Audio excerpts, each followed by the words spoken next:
ಭೀಷ್ಮ ಕಾಣ್ತಾನೆ, ಗುರು ದ್ರೋಣ ಕಾಣ್ತಾನೆ, ಭಾವ ಜಯದ್ರಥ ಕಾಣ್ತಾರೆ, ಅವನ ಅಣ್ಣಂದ್ರು ಕಾಣ್ತಾರೆ, ತಮ್ಮಂದ್ರು ಕಾಣ್ತಾರೆ, ಬಂಧುಗಳು ಕಾಣ್ತಾರೆ, ಸಹೋದರರು ಕಾಣ್ತಾರೆ. ಅರ್ಜುನಿಗೆ ಪ್ರಶ್ನೆ ಅಂತಾರೆ, ಇವರಿಗೆ ನಾನು ಹೇಗೆ ಬಾಣ ಹೊಡಿಬೇಕು? ಅವನ ಕಣ್ಣುಗಳು ಮಂಜಾಯಿತು, ತುಟಿ ಒಣಗಿ ಹೋಯಿತು, ತೊಡೆ ನಡಗಿತು, ನಾಲಿಗೆಲ್ಲ ಒಣಗಿ ಹೋಯಿತು, ಪಸ ಹೋಯಿತು.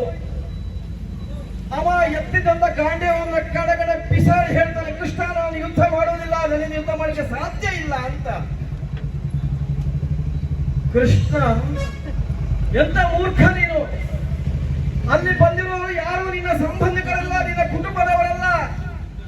ಅವರು ಎಲ್ಲರೂ ಅಧರ್ಮದ ಪರವಾಗಿ ನಿಂತಿದ್ದಾರೆ. ನಿನ್ನ ಸಂಬಂಧವನ್ನು ಮರಿ, ನೀನು ನಿನ್ನ ಕುಟುಂಬವನ್ನು ಮರಿ. ಅವರು ಎಲ್ಲರೂ ಅಧರ್ಮದ ಪರವಾಗಿ ನಿಂತಿದ್ದಾರೆ. ನೀನು ಅವರ ಜೊತೆ ಯುದ್ಧ ಮಾಡುವುದು, ಅವರನ್ನು ಎದುರು ಹಾಕಿ ಯುದ್ಧ ಮಾಡುವುದು ಧರ್ಮ ಕರ್ತವ್ಯ ಅಂತ ಹೇಳಿದ. ಸ್ನೇಹಿತರೆ, ಹಾಗೆ ನಾವು ನಮ್ಮ ಧರ್ಮ ಕರ್ತವ್ಯವನ್ನು ಮಾಡಲಿಕ್ಕೆ ಇಲ್ಲಿ ಬಂದಿದ್ದೇವೆ. ನೆನಪಿಟ್ಟುಕೊಳ್ಳಿ, ಇದು ಧರ್ಮ ಕರ್ತವ್ಯ. ಕೇಂದ್ರ ಸರ್ಕಾರ ಆಳುವ ಸರ್ಕಾರದ ಮತದಾನದ ಶಕ್ತಿ ಜಾಸ್ತಿ ಇರ್ಬೋದು, ಪ್ರತಿನಿಧಿಗಳ ಶಕ್ತಿ ಜಾಸ್ತಿ ಇರ್ಬೋದು. ನೆನಪಿಟ್ಕೊಳ್ಳಿ, ಕೌರವರಿದ್ದದ್ದು 101 ಜನ, ಕೌರವರು ಇದ್ದದ್ದು 101 ಜನ. ಆದ್ರೆ ಪಾಂಡವರು ಇದ್ದದ್ದು ಬರೀ 7 ಲಕ್ಷ ಮಾತ್ರ. ಗೆದ್ದದ್ದು ಯಾರು ಅಂತ ಕೇಳಿದ್ರೆ ಪಾಂಡವರು. ಯಾಕೆಂದ್ರೆ ಅಲ್ಲಿ ಕೃಷ್ಣ ಇದ್ದಾನೆ, ಧರ್ಮ ಇದ್ದ. ನಮ್ಮ ಸಂಖ್ಯೆ ಹೊರಗಿಂದ ಕಮ್ಮಿ ಒಂದು ದೇಶದಲ್ಲಿ, ಆದ್ರೆ ನಾವು ಧರ್ಮದ ಪರವಾಗಿ ನಿಂತಿದ್ದೆ. ಅಂತಿಮ ಜಯ ನಮ್ಮದೇ, ಅಂತಿಮ ಜಯ ನಮ್ಮದೇ ಅಂತ ನೆನಪಾಗಿ ನಾವಿಲ್ಲಿ ಸೇರ್ತೇವೆ. ನೀವೆಲ್ಲ ರಾಜಕಾರಣವನ್ನ, ಸಂಘ ಪರಿವಾರ ಕಳೆದ 100 ವರ್ಷಗಳಿಂದ ಮಾಡಿದ್ದು ಇದನ್ನು. ಧರ್ಮವನ್ನ, ರಾಜಕಾರಣವನ್ನು ಒಟ್ಟು ಸೇರಿಸಿತು.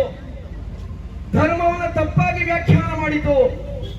ಧರ್ಮ ಅಂದ್ರೆ ಇನ್ನೊಂದು ಧರ್ಮವನ್ನು ದ್ವೇಷಿಸಬೇಕು, ಇನ್ನೊಂದು ಮತವನ್ನು ದ್ವೇಷಿಸಬೇಕು. ತಾನು ನಂಬಿರುವಂತಹ ಸಿದ್ಧಾಂತವನ್ನ, ತಾನು ನಂಬಿರುವ ವೈಚಾರಿಕತೆಯನ್ನು ಒಪ್ಪದವರೆಲ್ಲರೂ ದೇಶದ್ರೋಹಿಗಳನ್ನು ಜನಕ್ಕೆ ತುಂಬಿಸಿದ್ರು. ಇದರ ಪರಿಣಾಮವಾಗಿ ಏನಾಯ್ತು? ಅಯೋಧ್ಯೆಯಲ್ಲಿ ಮಂದಿರ ಲೂಟಿಯಾದರೂ ಕೂಡ ಈ ಬಹುಸಂಖ್ಯೆಯಲ್ಲಿರುವಂತಹ ಇವರ ಬೆಂಬಲಿಗರಿಗೆ ಇದು ಧರ್ಮದ್ರೋಹ ಅಂತ ಅನ್ನಿಸಲೇ ಇಲ್ಲ, ಧರ್ಮದ್ರೋಹ ಅಂತ ಅನ್ನಿಸಲಿಲ್ಲ. ಇದು ನಿಮ್ಮ, ಇಲ್ಲಿ ನಮ್ಮ ವಿನಯಣ್ಣ ಹೇಳ್ತಾ ಇದ್ದಾರೆ, ಇವರೆಲ್ಲ ಅಂಧಭಕ್ತರು ಅಂತ. ಏನಾಗಿದೆ? ಧೃತರಾಷ್ಟ್ರದ ಸ್ಥಿತಿಯಲ್ಲಿದ್ದೀರಿ ನೀವೆಲ್ಲ, ಧೃತರಾಷ್ಟ್ರದ ಸ್ಥಿತಿಯಲ್ಲಿದ್ದೀರಿ ನೀವು. ಸ್ನೇಹಿತರೆ, ಒಂದು ಮಾತು ನೆನಪು ಮಾಡಿಕೊಟ್ಟೆ ನಾನು. ಈ ತುಂಬಿದ ಸಭೆಯಲ್ಲಿ ಸಾರ್ವಜನಿಕವಾಗಿ ಒಂದು ವಿಚಾರವನ್ನು ಹೇಳ್ತೇನೆ. ಇದು ತುಂಬಾ ದೂರದಲ್ಲಿ, ತುಂಬಾ ಹತ್ತಿರದಲ್ಲಿ ಕಿವಿಯನ್ನ ಕತ್ತು ಮುಚ್ಚಿ ಕೇಳುವ 100 ಜನ ರಾಜಕೀಯ ಹಿಂದುತ್ವ ಜನ ನೀವು ಕಿವಿಟ್ಟು ಕೇಳ್ಕೊಳ್ಳಿ. ರಾಮ ಸತ್ಯದ ಪರ ಇದ್ದದ್ದು, ರಾಮನೇ ಮರ್ಯಾದ ಪುರುಷೋತ್ತಮ ಪ್ರಭು ಶ್ರೀರಾಮಚಂದ್ರ, ಅವ ಸಕಲ ಸತ್ಗುಣಗಳ ಸಾಕಾರ ರೂಪ. ನೀವು ಅವನ ಹೆಸರಿನ ರಾಜಕಾರಣ ಮಾಡಿದ್ರಿ ತಿಳ್ಕೊಳ್ಳಿ.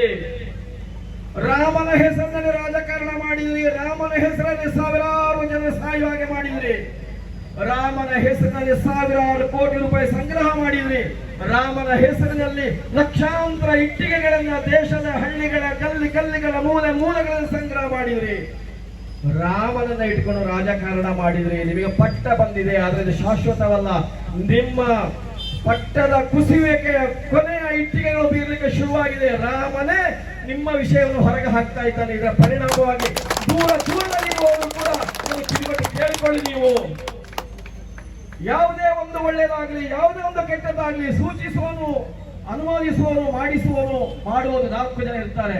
ಮಾಡುವವನು, ಮಾಡಿಸುವವನು, ಸೂಚಿಸುವವನು, ಅನುಮೋದಿಸುವನು.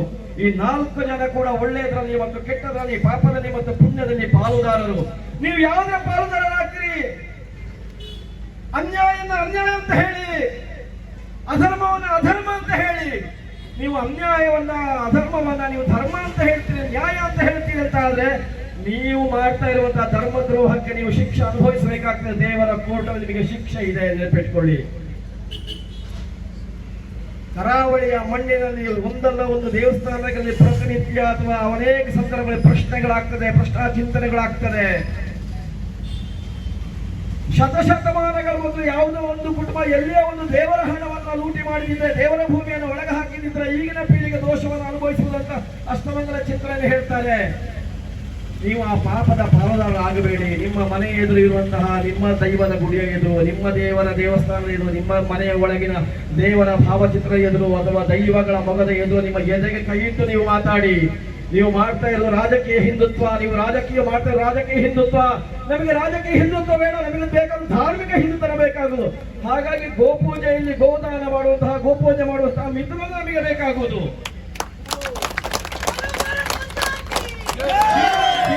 ಎಲ್ಲಿಯೂ ಕೂಡ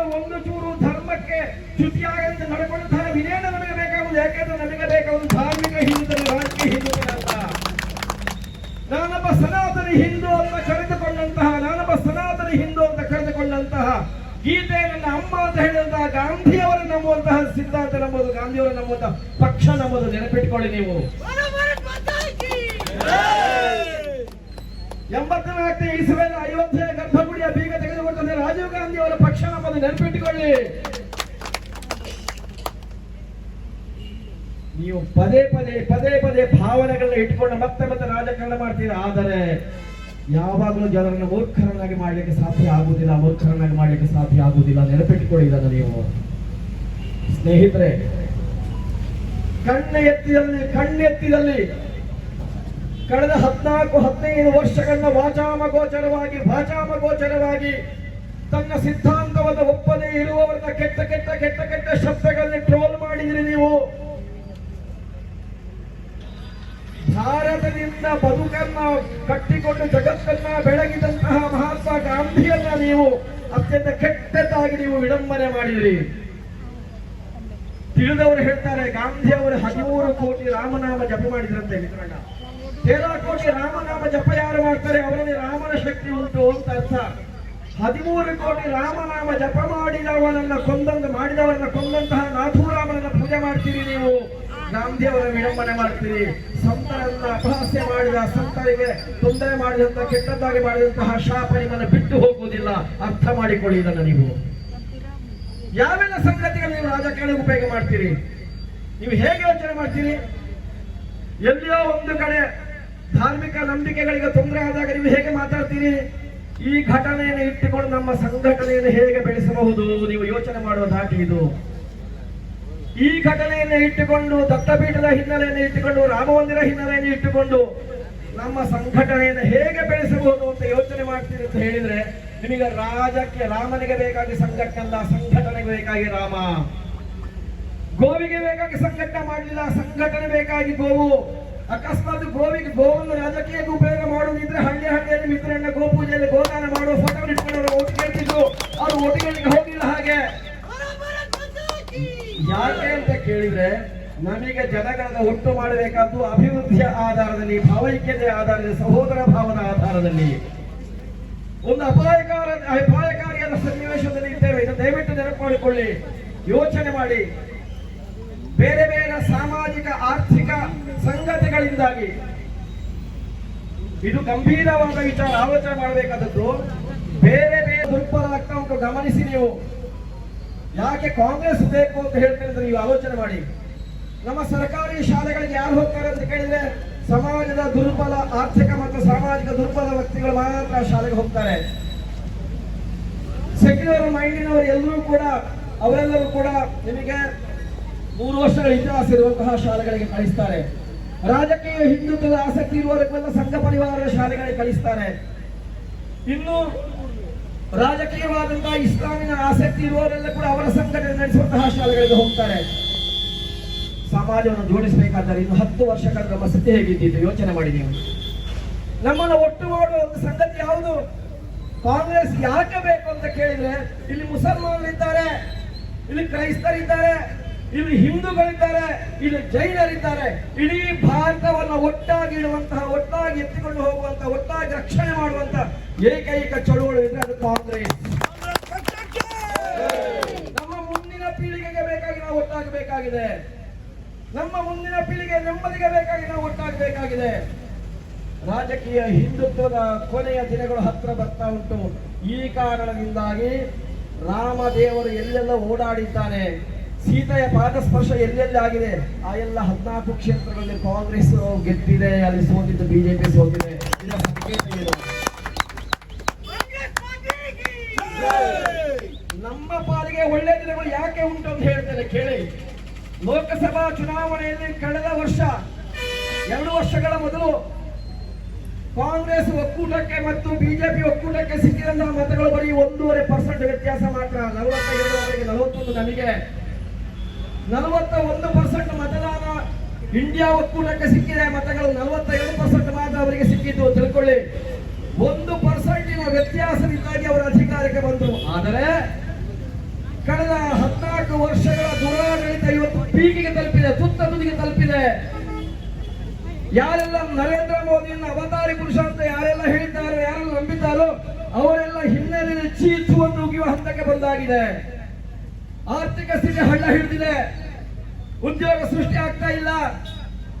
ಸೋಮವಾರದಿಂದ ಶನಿವಾರವರೆಗೂ ದುಡಿಯುವಂತಹ ದುರ್ಬಲ ವರ್ಗದವರು ಅವರ ಇಡೀ ದುಡಿಮೆಯನ್ನ ಸಾಲಕ್ಕೆ ಕಟ್ಟಿ ಮನೆಗೆ ಪೌಷ್ಟಿಕರವಾದ ಆಹಾರವನ್ನು ತೆಗೆದುಕೊಂಡು ಹೋಗಕ್ಕೆ ಸಾಧ್ಯ ಇಲ್ಲ ಅನ್ನೋ ಸ್ಥಿತಿ ಉಂಟು. 2012ರಲ್ಲಿ ಇಡೀ ಜಗತ್ತು ಆರ್ಥಿಕ ಕುಸಿತದಲ್ಲಿದ್ದಾಗ ಭಾರತ ಗಟ್ಟಿಯಾಗಿತ್ತು. ಯಾಕೆಂತ ಕೇಳಿದ್ರೆ ಆಗ ಇದ್ದದ್ದು ಕಾಂಗ್ರೆಸ್ ಪಕ್ಷ ಆಡಳಿತದಲ್ಲಿ ಇದ್ದದ್ದು. ಮತ್ತೊಮ್ಮೆ ಈ ದೇಶವನ್ನ ಎತ್ತರಿಸಬೇಕು ಅಂತ ಸ್ನೇಹಿತರೆ, ರಾಜಕೀಯ ಹಿಂದುತ್ವವನ್ನ ಪಟಾಬಯಲು ಮಾಡಿ ಎಲ್ಲರನ್ನ ಒಟ್ಟಾಗಿ ಮುನ್ನಡೆಸಿಕೊಂಡು ಹೋಗುವ ಸಾಮರ್ಥ್ಯ ಇರುವಂತಹ ಕಾಂಗ್ರೆಸ್ ಪಕ್ಷ ಅಧಿಕಾರಕ್ಕೆ ಬರಬೇಕು ಅಂತಿದ್ರೆ ಹಳ್ಳಿಯಲ್ಲಿ ಕೂಡ ಇವರ ರಾಜಕೀಯ ಹಿಂದುತ್ವದ ವಿರುದ್ಧ ಇಲ್ಲಿ ಹೇಗೆ ಕೇಸರಿಧಾರಿ ತರುಣರು, ಹೇಗೆ ಮುಸಲ್ಮಾನರು, ಹೇಗೆ ಕ್ರೈಸ್ತರು ಒಟ್ಟಾಗಿದ್ದರು ಹಾಗೆ ಒಟ್ಟಾಗ್ತಾರೆ. ಒಟ್ಟಾದಾಗ ಭರವಸೆಯ ನಾಳೆಗಳು ನಮನೆನಿಸಿದೆ, ಭರವಸೆಯ ನಾಳೆಗಳು ನಮನೆನಿಸಿದೆ ಹೇಳ್ತಾ ಈ ಒಂದು ಒಳ್ಳೆಯ ಕಾರ್ಯಕ್ರಮವನ್ನು ಆಯೋಜನೆ ಮಾಡಿದಂತಹ ನಿಮಗೆಲ್ಲರಿಗೂ ಕೂಡ ಶತಶತ ಪ್ರಣಾಮಗಳನ್ನ ಸಲ್ಲಿಸ್ತೇನೆ. ಮುಂದಿನ ದಿನಗಳಲ್ಲಿ ಈ ಭಾಗದಿಂದ ದೆಹಲಿಯಲ್ಲಿ ಗದ್ದುಗೆಯನ್ನ ಸರ್ವಧರ್ಮ ಸಮಭಾವದ ರಾಹುಲ್ ಗಾಂಧಿ ಅವರು ಆಡ್ತಾರೆ. ಕರ್ನಾಟಕವನ್ನ ಸರ್ವಧರ್ಮ ಸಮಭಾವ ಧರ್ಮನಿಷ್ಠ ಶಿವಕುಮಾರ